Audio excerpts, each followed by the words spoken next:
Esta aqui é a segunda aula da disciplina Teoria e Análise Regional e Urbana número 1, denominada Políticas de Desenvolvimento Regional.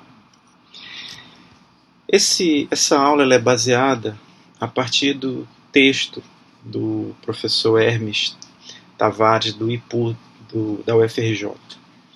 Ele faz um ensaio sobre as políticas de desenvolvimento regional nos países do capitalismo central e em seguida no Brasil, que é tomado como referência de país periférico.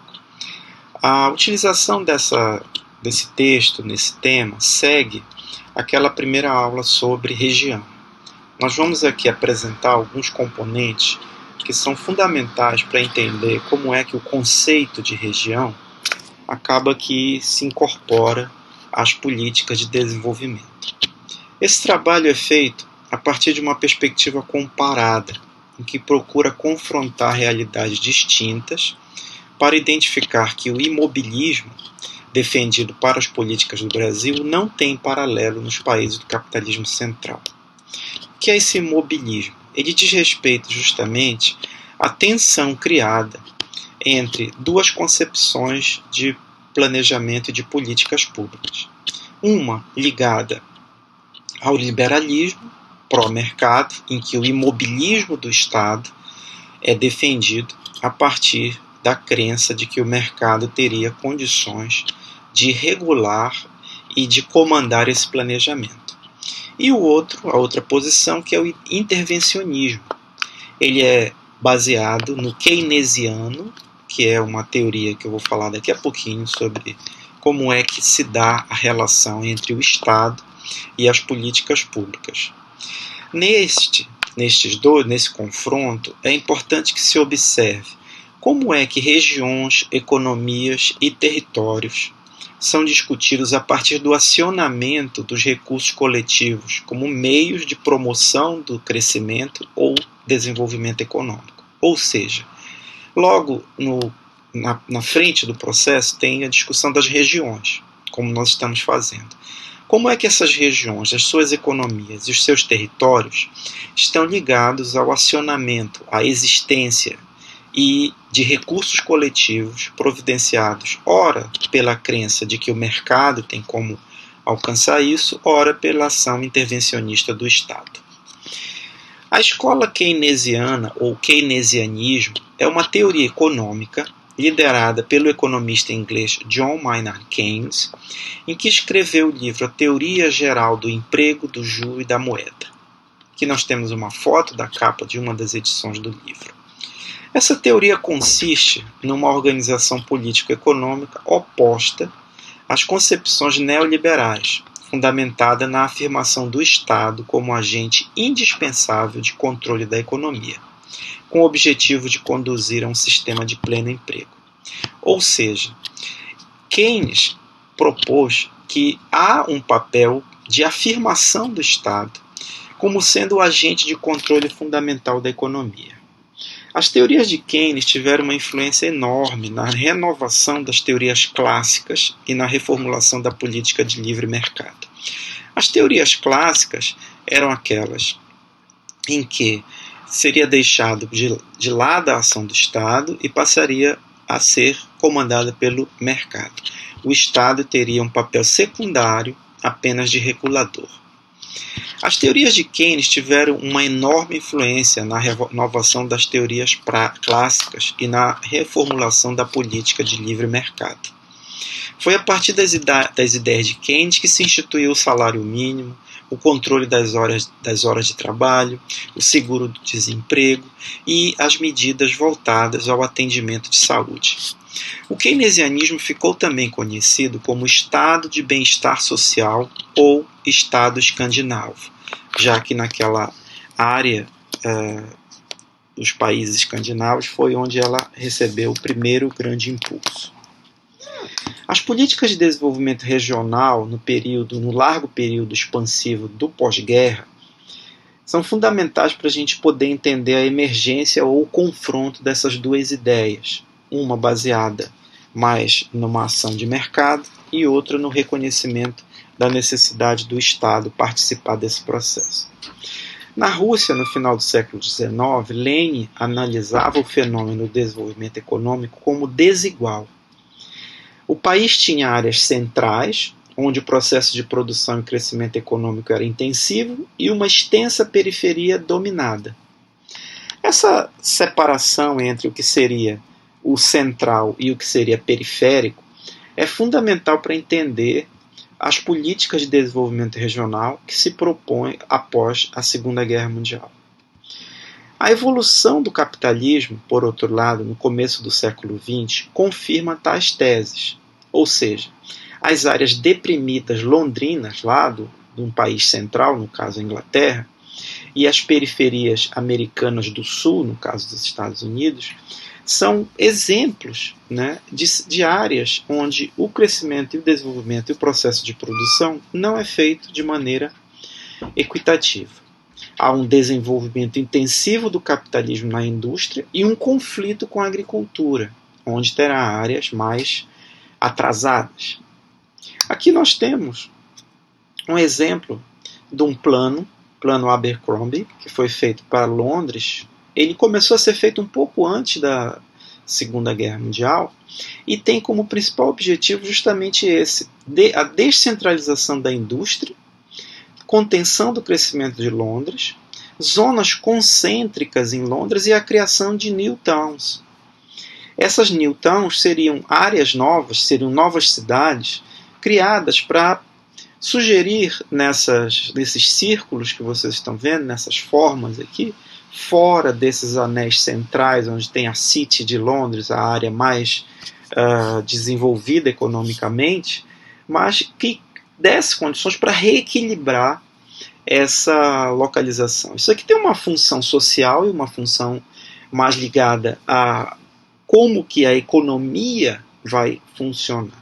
Esse plano ele foi muito importante no processo de reconstrução de Londres após a Segunda Guerra Mundial. E é um exemplo, já naquele período, da utilização dessas ideias. Então, nós podemos traçar uma relação muito forte entre o keynesianismo e o planejamento. Outros autores, principalmente da economia, elaboraram formulações a respeito desse tema, que se tornaram verdadeiras orientações de ação política e técnica na economia e no território. É o caso de Myrdal, Perrault, Richman e Prebisch.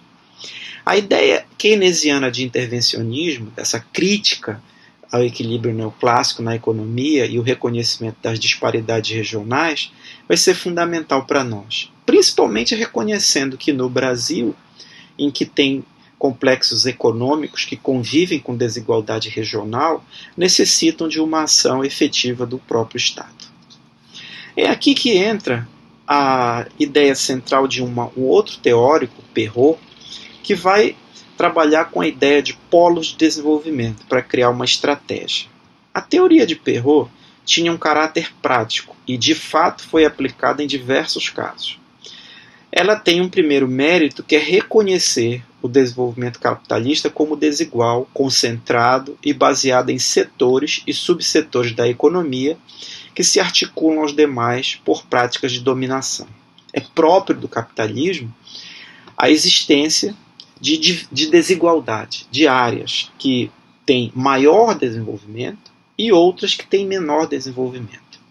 No entanto, a formulação de Perrault foi uma referência central para boa parte das políticas de desenvolvimento regional que se conhece, porque propõe uma ideia de que há uma indústria motriz e efeitos de arrasto ou impulsão. A indústria é vista como o setor da economia de maior capacidade de mobilização do desenvolvimento e seria fatalmente localizada em territórios concentrados, limitados no espaço e no tempo, e teriam seus desdobramentos também nesse sentido. O que é que Perrault propõe, então? Propõe repensar o território, a região, a partir da existência de polos de desenvolvimento, alguns com a localização de indústria, outros sem, mas que se observasse a capacidade das áreas com indústria de exercer forças, assim como na física, que arrastam, que levam determinadas outras regiões. Perrault vai identificar desequilíbrios da economia na análise dele que exigiriam, portanto, iniciativa de ordenamento territorial, e esta seria uma tarefa do Estado. Perrault identifica como estratégicos, em sua época, nos anos 50 e nos anos 60 do século XX, setores como energia, metalurgia, siderurgia e transporte, como a gente ilustra aqui. A noção de polo só teria validade se convertida em política e, sobretudo, se o Estado direcionar investimentos e reverter a tendência ao desequilíbrio regional inerente ao sistema capitalista. Para isso foram criadas as agências de desenvolvimento, para lidar com problemas nesses termos. Primeiramente na Itália, na França e também no Brasil, como eu citei na aula passada o caso da Superintendência de Desenvolvimento da Amazônia e a Superintendência de Desenvolvimento do Nordeste, a Sudene e a Sudam, aqui no Norte. O autor toma o exemplo da Sudene como modelar, devido ao pioneirismo e ao perfil da política.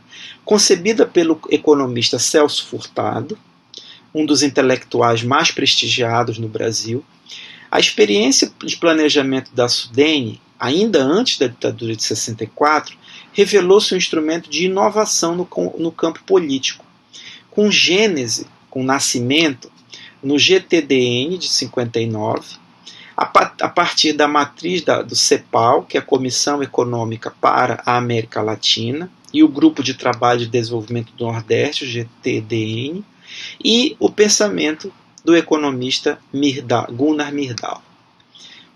O que a Sudene e esse processo todo propõe? Mudanças no perfil das agências operadas a partir da ditadura, privilegiando a indústria, os incentivos fiscais financeiros e a provisão de infraestrutura para os empreendimentos.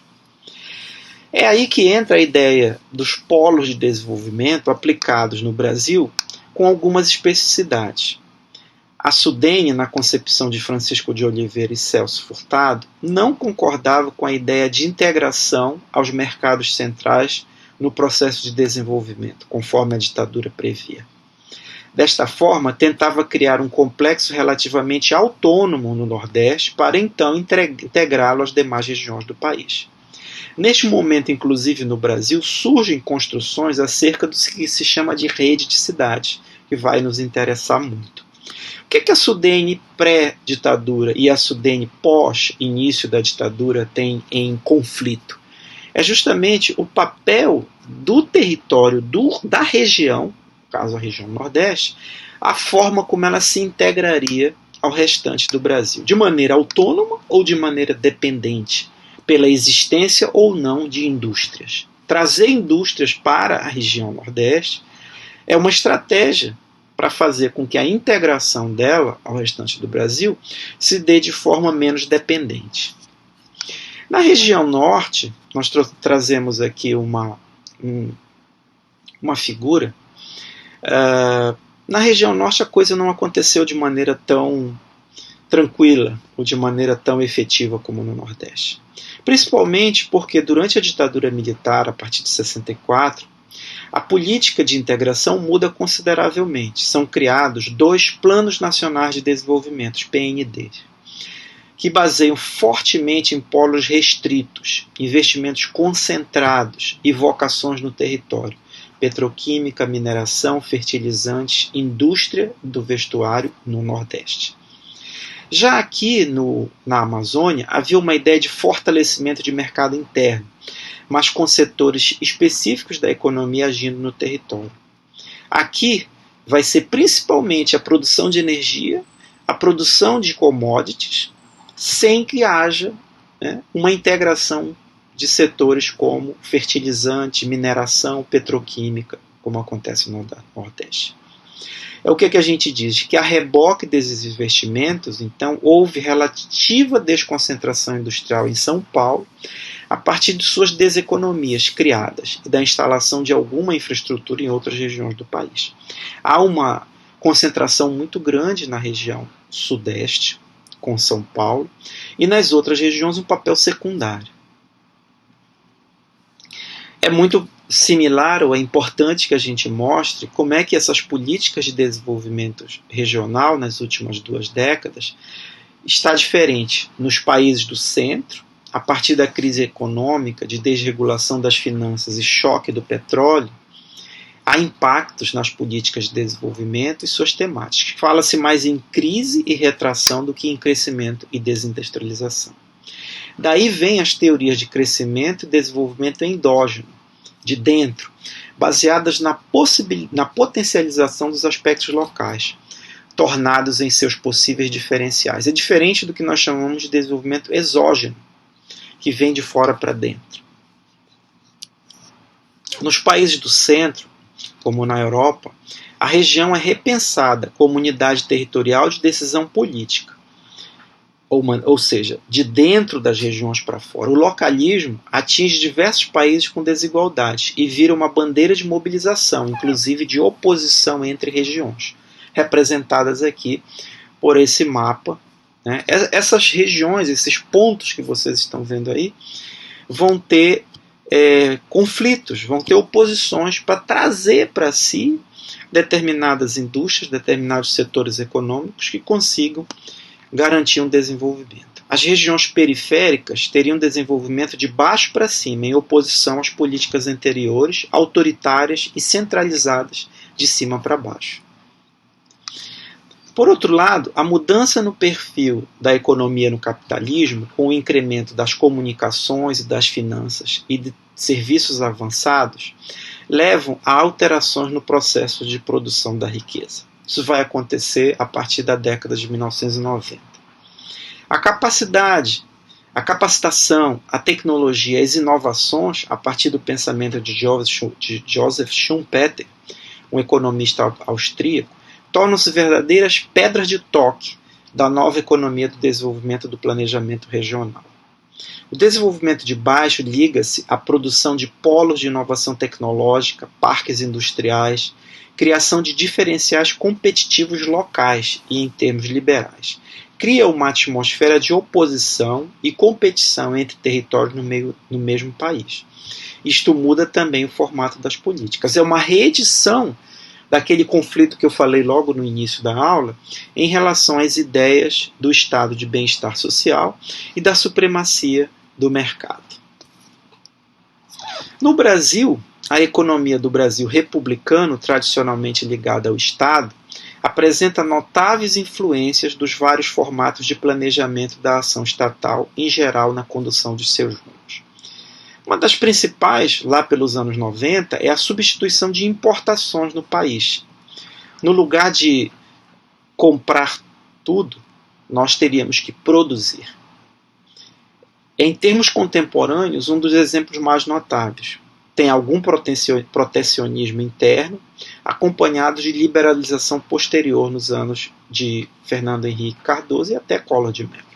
Diz-se que o intervencionismo brasileiro teria entrado em decadência nos anos 80. A receita neoliberal se implanta no país a partir daí. Até então, talvez ligado, por um lado, à ditadura e, por outro, à nossa condição de dependência, principalmente do Estado, passa por uma modificação. E nós vivemos até hoje. Essa tendência neoliberalizante, que é mais forte ou menos forte, dependendo das ideologias colocadas. A Constituição de 88 é um marco importante pelo reconhecimento das desigualdades, pela desobrigação de lidar com elas. Essa transição da Constituição para o que vem logo a seguir tem uma série de políticas pró-mercado que se avolumavam e iniciativas como a abertura de mercados apontavam para mudanças, inflexões que expunham a economia nacional às flutuações internacionais de forma mais contundente. Essas inflexões ou essas mudanças vão trazer aqui para dentro do Brasil o que a gente chama de guerra fiscal entre estados, entre regiões, que leva a uma fragmentação da regionalização brasileira e, de certa forma, do próprio Pacto Federativo. O que é esse Pacto Federativo? São os 3 níveis de governo federal, estadual e municipal, funcionando de forma agora menos integrada. É o momento em que há o desmonte das agências de desenvolvimento, embora eu tenha falado há pouco da importância delas, infelizmente elas sofreram muitas alterações ao longo desse momento, desse processo todo. Sudã, Sudene. Cria-se, no lugar dessas agências, os chamados Eixos Nacionais de Desenvolvimento, baseados principalmente em transporte, na infraestrutura e no incentivo a determinadas atividades produtivas. Os territórios passam a adotar receitas de modernização, voltadas ao turismo, equipamentos públicos, para ganhar atratividade. Essas ideias aqui desse setor, o sol aqui representado como principal atrativo para o turismo, tem várias limitações, principalmente em relação à dependência do mercado para que exista infraestrutura. Eu não estaria aqui defendendo um lado ou outro, mas é importante que se observe que para o conceito de região ser efetivamente um dos componentes da política de desenvolvimento, é importante que se observe as flutuações no seu funcionamento. Os eixos de desenvolvimento, os eixos de articulação, aparecem muito aqui nesse mapa, que não se fala mais de região, mas assim, por onde estaria, né, sendo trabalhada a elaboração desse plano ou desse planejamento a partir desses eixos ou dessa dimensão concertada entre os vários polos. Os polos aqui são áreas onde existem concentrações urbanas. Nós temos aqui o caso de Goiânia, o caso de Belém, Porto Velho, ou concentrações regionais, como todo o Sudeste, partes do Nordeste, e a região Norte, vocês veem, ela é dependente principalmente da utilização dos recursos hídricos. Ou seja, não se fala mais em região, e sim em eixos. Concluindo, a economia e o planejamento regional brasileiros tiveram ligados à indústria pesada e à criação de possibilidades de integração interna e externa aos demais mercados. Com a mudança do perfil da economia capitalista, instaura-se outro modelo, baseado na competitividade, na flexibilidade e em estruturas móveis e menores. A ideia de implantar iniciativas menos poluentes e de maior valor agregado, a partir da localização da indústria, é acompanhada de uma complexa dinâmica centro-periferia e ainda de aprofundamento de algumas desigualdades. Persistem condicionantes do movimento do capitalismo mundial, que atravessam as realidades nacionais e condicionam centralidades diversas, dentro e fora dos países, bem como colocam contexto de oposição entre territórios que disputam investimentos. Persistem, portanto, as dinâmicas de polarização no país, áreas onde há uma pujança maior do desenvolvimento industrial e outras que dependem de iniciativas locais, e a instalação de desigualdades territoriais e de concentração de investimentos dessa mesma forma, a partir das polarizações.